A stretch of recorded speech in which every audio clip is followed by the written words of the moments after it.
மற்ற எல்லாமே சுலைமான் நபியுடைய எல்லாத்தையுமே நினைஞ்சிட்டாங்க கைவசத்தில் எடுத்துக்கொண்டான் அப்படின்னு சொன்ன உடனே இதுக்கப்புறம் என்ன செய்யுதுன்னு கேட்டா ஒரு 40 நாள் இந்த மாதிரி ஓடி போச்சு. 40 நாள் ஓடி போட்ட உடனே ஒரு மீனுடைய வயிற்றுக்குள்ள வந்து சுலைமான் நபிக்கு கடல்ல எரிஞ்சது மீன் சாப்பிட்டுச்சான். அந்த மீன் என்னமோ இவர் கை கிடைச்சான். அது எப்படி கிடைச்சுன்னு வேற ஒரு கதை இருக்கு. கிடைச்ச உடனே என்ன ஆச்சு, அந்த எடுத்தாரா மீன் அறுத்தாரா கையில மாட்டினாரா உடனே ஆட்சி கைக்கு வந்துருச்சான். இப்படிங்கிறத சொல்லிவிட்டு இதைத்தான் இந்த அந்த ஆயத்தை சொல்லுகிறது. இந்த ஆயத்தை சொல்லுதுன்னா இது உனக்கு சொன்னவன் ஞாபகம். இது சொல்றதா இருந்தா இந்த கதையை சொன்னாலே கத்தாதாங்கிற ஆள் சொன்னாரா, இவர் யாரு, ரசூலுல்லாஹ் காலத்தில் இருந்தவரா, ரசூலுல்லாஹ்ட்ட கேட்டாரா, அல்ல சுலைமான் நபி காலத்தில் இருந்தாரா, இப்படி இந்த மாதிரி சுலைமான் நபி காலத்தில் இப்பெல்லாம் நடந்துன்னு சொல்வதாக இருந்தாலும் என்ன கிரவுண்ட், என்ன எந்த அடிப்படையில் இவர் சொல்றாரு, ஒரு அடிப்படையும் கிடையாது. சரி, இவர் இப்படி எழுதிட்டாரா, இன்னொருத்தர் என்ன பண்றாருன்னு கேட்டா இப்படி கிடையாது கதை, இந்த மாதிரி கதையான்னு சொல்லிட்டு கொஞ்சம் சேஞ்ச் பண்ணி என்ன செய்யறாங்கன்னு கேட்டா, இவர் வந்து அவருடைய மனைவி ஜர்ராதாண்டு ஒரு மனைவி இருந்துச்சான், சுலைமான் நபியுடைய மனைவி. அந்த 100 பொண்டாட்டி இருந்துச்சாங்க அவருக்கு. அதுல வந்து இந்த பெண்ணை தான் அவர் ரொம்ப விரும்புவாராம். அந்த இவர் வந்து பாத்ரூம் போகும்போது மோதிரத்தை கழட்டி கொடுக்கிற வழக்கம் இருக்குதா, அந்த அடிப்படையில் இந்த பொண்ணுட்ட மனைவிட்ட வந்து நினைஞ்சாரு மோதிரத்தை கழட்டி கொடுத்துட்டு அவர் பாத்ரூம் போயிட்டாராம். உடனே சைத்தான் என்ன பண்ணான, அதை பார்த்துட்டே இருந்தாராம். இது வேற கதை, அந்த கடல்ல இருந்து பிடிக்கிற சைத்தான் இல்ல, இது வேற ஒரு சைத்தான் போல இருக்கு. சைத்தான் இதை பார்த்துட்டே இருந்தவுடனே சுலைமான் நபியுடைய வடிவத்தை அவன் எடுத்துக்கொண்டு அவருடைய மனைவிட்ட வந்து இப்பதான மோதிரத்தை கொடுத்தன கொடு அப்படின்னு கேட்டான். உடனே அம்மா சுலைமான் புருஷன் தான் வந்துட்டாருன்னு சொல்லிட்டு என்ன செஞ்சான், மோதிரத்தை கையில கொடுத்துருச்சான். கொடுத்தோன்னே என்ன ஆச்சுன்னு சொன்னா உடனே வந்து அவன் கையில் ஆட்சி வந்துருச்சான். சுலைமான் நபி திரும்பி வர்றாரு, எங்க இப்பதான் வாங்கிட்டு போனீங்க அப்படின்னு சொன்ன உடனே யார் நம்ப தயாரா இல்ல. தெருவா போய் கத்துறாரா, நான் தான் சுலைமான் நபி, நான் தான் சுலைமான் நபி, எல்லாம் போட்டு அடிக்கிறாங்களாம் அவரை. சுலைமான் நபின்னு யாருமே அவரை ஏத்துக்கிற மாட்டேங்கிறாங்களாம். இவன் என்ன செஞ்சான், அந்த மோதிரத்தை கையில எடுத்துக்கிட்டு கடல்ல எரிஞ்சிட்டான். அதுலயும் கடல்ல தான் எடுத்துக்கலாம். கடல்ல எரிஞ்ச உடனே ஒரு மீன் சாப்பிட்டுருச்சான். அதுக்கப்புறம் என்ன பண்றாரு, சாப்பாட்டுக்கெல்லாம் வழி இல்லாம போய் என்ன பொண்டாட்டி நம்ப மாட்டேங்கிறாங்க, யாரும் சுலைமான் நம்ப மாட்டேங்கிறாங்க, அவன் போய் சுலைமான் சொல்லி சீட்ல உட்காந்துக்கிட்டான். அப்ப என்ன பண்ற, சாப்பாட்டுக்கு என்ன செய்யறோம்னு கடற்கரை ஓரத்துல மீன் பிடிப்பாங்கல்ல, அந்த மீனை தூக்கி கூலி வேலை, மீன் சுமந்து செல்ற கூலி வேலை பார்த்துட்டு இருக்கிறாராம். கூலி வேலைக்கு மீனை பிடிச்சா தூக்கி கொண்டே தர்றேன், மீன் பிடிக்கிறது, மீனை கொண்டே மார்க்கெட்டு கொண்டு போறது, வீட்டுக்கு கொண்டு போறது, இந்த மாதிரி கூலி வேலை சாப்பிடுற அளவுல வந்துட்டாராம். அப்போ ஒருத்தர் மீனுக்கு தூக்கிட்டு வர்றியான்னு கேட்டவொன்னே தூக்கிட்டு வர்றேன், என்ன கூலி, ஒரு மீன் கொடுத்தா போதும் அப்படின்னாராம். அந்த மீன் தான் சாப்பிட்ட மீனா. எதை சாப்பிட்டது, மோதிரத்தை வீசினான்ல அந்த சைத்தான், அது ஒரு மீன் சாப்பிட்டுருச்சு. அந்த மீன் உள்ள கூட தூக்கிட்டு போறாராம். அது கூலியாக என்ன கேட்டாரா, எனக்கு ஒரு மீன் கொடுத்தா போதும்னு சொன்னாராம். அவர் தற்செயலா சொன்ன அந்த மீன் எடுத்து கொடுத்தா கரெக்டா அந்த மீன். அடுத்து பார்த்தா உள்ள மோதிரம் இருக்குது, கையில மாட்டினாரா, உடனே கவர்மெண்ட் தனியா கையில கிடைச்சிருச்சான். இதான் நல்லா சோதிச்சோன்னு சொல்றானே, இதான் அந்த சோதனை அப்படின்னு சொல்லிட்டு என்ன செஞ்சாங்களா, அவனை பிடிச்சிட்டு வர சொல்லி, சைத்தானை பிடிச்சிட்டு சொல்லி, யார் இந்த வேலையை செஞ்சானோ அவனை பிடிச்சிட்டு சொல்லி இரும்பு நாளான ஒரு பெட்டியை செஞ்சு அதுக்கு சீலை வச்சு ஒரு பூட்டையும் போட்டு ஒரு முத்திரையும் போட்டு கடல்ல போட்டுட்டா கேமநாள் வரைக்கும் அவன் அங்கதான் இருப்பான்.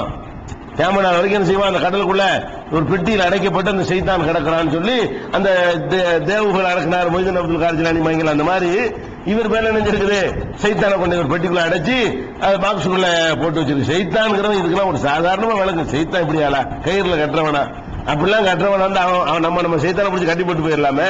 சைத்தான்கிறவன் ஹன்னாசு வசுபி சுபி சுதூரினாசு மின்னல் சின்னத்தி ஒன்னாசுங்கிறான்.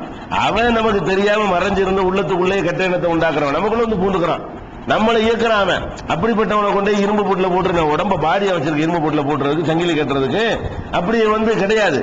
பார்த்தாலே தெரியுது. இந்த மாதிரியான ஒரு கதை எழுதி வைத்திருக்கிறார்கள். இதுவும் ஏறக்குறைய அதே மாதிரி உள்ள கதை தான், இப்படி உள்ள கதை. அதே மாதிரி வந்து இதுல என்ன, இவர் என்னத்தினால இவர் எல்லாம் சோதிச்சாண்டா, ஒரு காரணம் கண்டுபிடிக்கணும்ல. இவர் என்ன பண்ணாரா, மாதவிடாயா இருக்கும்போது மனைவி வீட்டை கூட்டிட்டாராம். அதுக்காக எல்லாம் என்ன பண்ணானா, உனக்குள்ள பனிஷ்மெண்ட் அப்படிங்கிறதுக்காக வேண்டி இந்த மாதிரி வந்து இதே மாதிரியான சம்பவத்தை நிகழ்த்தி காட்டினான், இப்படி எல்லாம் சொல்லி வைத்திருக்கிறார்கள். அதுக்கப்புறம் வந்து இதுக்கு இதெல்லாம் இப்னு கசீர்ல இருக்கக்கூடிய விஷயம். இந்த இது எதனால இவருடைய ஆட்சி பறிபோனுச்சு, எதனால அல்லாஹ் இவரை இந்த மாதிரி சோதிச்சான்னு சொன்னா, ஒவ்வொருத்தரும் ஒவ்வொரு விதமான காரணத்தை சொல்றாங்க. என்ன காரணம் சொல்றாங்கன்னு கேட்டா, இவர் சுலைமான் நபி இடத்துல 2 சாரார் வழக்கு கொண்டு வர்றாங்களாம். 2 பேரும் கேஸ் கொண்டு வர்றாங்க.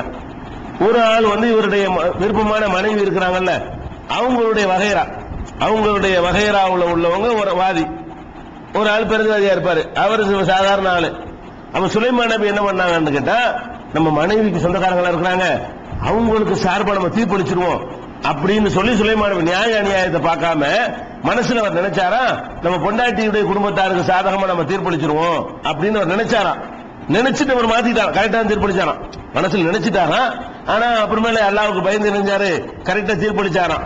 இப்படி நினைச்சாருல, நம்ம மனைவிக்கு குடும்பத்தாருக்கு சாதகமா நினைக்கணும்னு, அதுக்கு பனிஷ்மெண்டால என்ன பண்ணா, அவருடைய அந்த ஆட்சியை கொஞ்ச நாளைக்கு பறிச்சுட்டான், சைத்தானை உட்கார வச்சு ஆட்சியை பறித்து கொண்டான்னு சொல்லி ஒரு சாரா என்ன செய்யறாங்க, காரணம் சொல்றாங்க. இன்னொரு சாரா என்ன சொல்றாங்கன்னு கேட்டா, இது ஒரு எல்லாம் பொய்யா இருக்கனால காரணம் நிறைய வரும்ல, உண்மையான காரணம் ஒண்ணுதான் இருக்கு. இன்னொரு சாரார் என்ன செய்யறாங்க, செய்யப்புங்கிறவர் அவர் என்ன பண்றாரு, அதெல்லாம் காரணம் கிடையாது. அவர் என்ன பண்ணாருன்னா, ஒரே இப்ப பார்த்தாலும் மக்கள் கேஸ் வழக்குன்னு வர்றாங்களா, ரொம்ப டயர்டாகி போயிட்டாராம். 3 நாளைக்கு இந்த கேஸ் என்ன கொண்டு வரக்கூடாதுன்னு 3 நாளைக்கு நெஞ்ச எஸ்கேப் ஆகிட்டாராம். மக்கள் கேஸ் கொண்டு வரும் பொழுது இப்ப பார்த்தாலும் கேஸ் வழக்குன்னு இதுல ஈடுபட்டு தான் மனசுக்கு டென்ஷன் ஆயிரும்ல, அந்த மாதிரி டென்ஷன் ஆகி போய் நெஞ்சாராம். 3 நாளைக்கு யாரும் கேஸ் கொண்டு வரக்கூடாது, யாரும் என்னை பார்க்க கூடாது, 3 நாளைக்கு நான் தனிமையில் இருக்க போறேன் அப்படின்னு போயிட்டாராம். உடனே வந்து அல்லாஹ் என்ன செஞ்சானா, நீ வந்து என்னுடைய அதிகாரங்களை விட்டு நீ மறைவா இருக்க பாக்குறியா, அதுக்கு நான் உனக்கு என்ன செய்யறேன் பாரு அப்படின்னு சொல்லிட்டு, அதுக்காக வேண்டி அல்லாஹ் என்ன இந்த மாதிரியான ஒரு பனிஷ்மெண்ட் கொடுத்தான் அப்படின்னு சொல்லிட்டு, இது ஒரு மேட்ரு. அதுக்கடுத்து என்னன்னு கேட்டா, இது ஒரு காரணம். அவர் இந்த மாதிரி அவரை தப்பு செஞ்சாருங்கிறவங்கள சுலைமான் நபி அல்லாஹ் வந்து ஒரு ஆட்சியை கொடுத்துட்டு அதை பறிச்சுட்டான் அப்படிங்கிறதுக்கு வந்து சொல்லக்கூடிய கட்டுக்கதை இது ஒரு கட்டுக்கதை. இன்னொரு கட்டுக்கதை என்னன்னு கேட்டா, அவருக்கு வந்து சைதூன் என்று ஒரு மனைவி இருந்துச்சான். அது வந்து ஒரு போர்ல வெற்றி பெற்று அந்த நாட்டில் உள்ள ஒரு பெண், அவளை வந்து இவர் பிடிச்சு வந்துட்டாராம். வந்தவொடனே அவர் மீது ரொம்ப விருப்பம் வச்சிருக்கிறாராம். அந்த பொண்ணு இவர் விரும்ப மாட்டாங்களாம்.